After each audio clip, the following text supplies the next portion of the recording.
မင်္ဂလာပါပွိုင်းမီဒီယာပရိသတ်ကြီးတို့တွေကျွန်တော်ဒီနေ့တင်ဆက်ပေးခြင်းတဲ့သတင်းလေးကတော့ရဲရောက်ဆောင်ပြီးချင်းချောက်ခါငွေတောင်းကျွနေတဲ့မွတ်စလင်မျိုးသားတအုပ်ကိုဖမ်းဆီးရမိတယ်ဆိုတဲ့သတင်းအကြောင်းအရာလေးကိုတင်ဆက်ပေးခြင်းတာပဲဖြစ်ပါတယ်။အဲ့တော့ဖြစ်စဉ်ပြေဆုံးမှာပဲခူးတိုင်းဒေသကြီးပဲခူးမြို့မှာ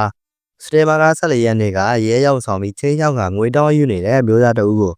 ဒါသက်ဆိုင်ရာတာဝန်ရှိသူတွေကဖမ်းဆီးရမိခဲ့လို့ကျွန်တော်သိရှိရတာလည်းဖြစ်ပါတယ်ဗျ။အခုမြို့မှာရှိတဲ့ရက်ကွက်တွေမှာဒါသပင်တို့တက်ပြီးတော့မှရဲရောက်ဆောင်ကချင်းချောက်ငွေတောင်းယူနေတဲ့ညောင်ဦးမြို့နယ်ကျွန်းမကြီးရွာတောင်ပိုင်းနေလှထွေခအလီယာမှုကိုဒါတာဝန်ရှိသူတွေကနေပြီးတော့မှ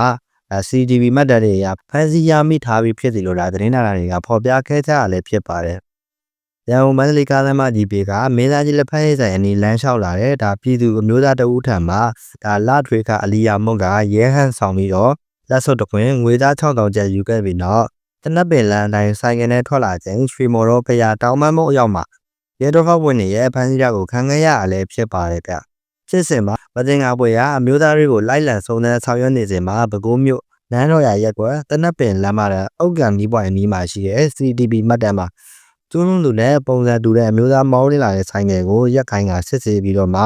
ဖမ်းဆီးခဲ့ဆိုပြီးတော့လည်းကျွန်တော်သိရှိရလဲဖြစ်ပါတယ်ဗျ။ဒါလှထွေကအလီယာမှုကိုရှာဖွေစစ်ဆေးရမှာခါမှာပတ်ထားတယ်အဲ့အတွင်းမှာ